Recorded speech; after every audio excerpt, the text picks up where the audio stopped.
Per poder gaudir del servei de la signatura digital, cal que contacteu primer amb nosaltres. Els usuaris podran signar aquestes autoritzacions des de qualsevol ordinador, tauleta o mòbil amb connexió a internet, sense necessitat de programes especials ni de certificat digital.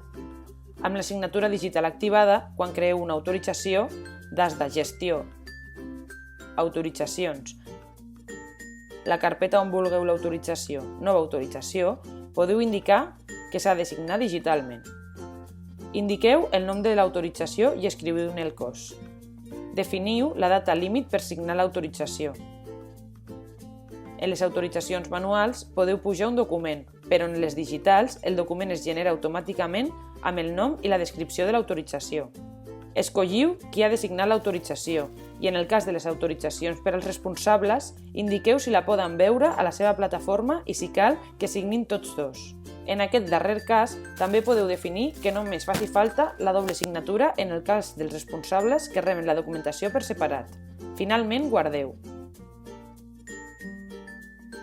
Indiqueu les classes de les quals voleu escollir els alumnes i seleccioneu-los. Podeu escollir tota una classe, diverses classes, només uns alumnes determinats, un alumne en concret i fins i tot seleccionar els alumnes puntuals de diverses classes.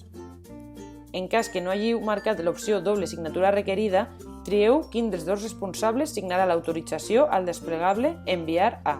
A sota podeu veure les dades dels usuaris. Per poder publicar l'autorització, cal que tinguin introduïts l'adreça electrònica, el telèfon mòbil i el document d'identitat. Si falta alguna dada, cliqueu la icona del llapis per introduir-la.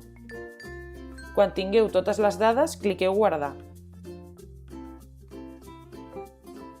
Si tots els usuaris tenen les dades ben introduïdes, podreu clicar Publicar.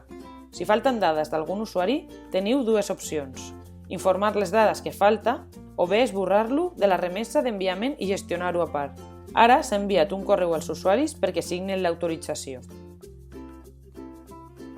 L'usuari rep un correu amb un enllaç per accedir a la petició d'autorització.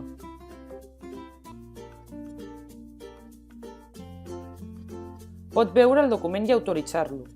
Llavors, rep un SMS al mòbil amb un codi que ha d'introduir aquí. Finalment, cal que signi l'autorització.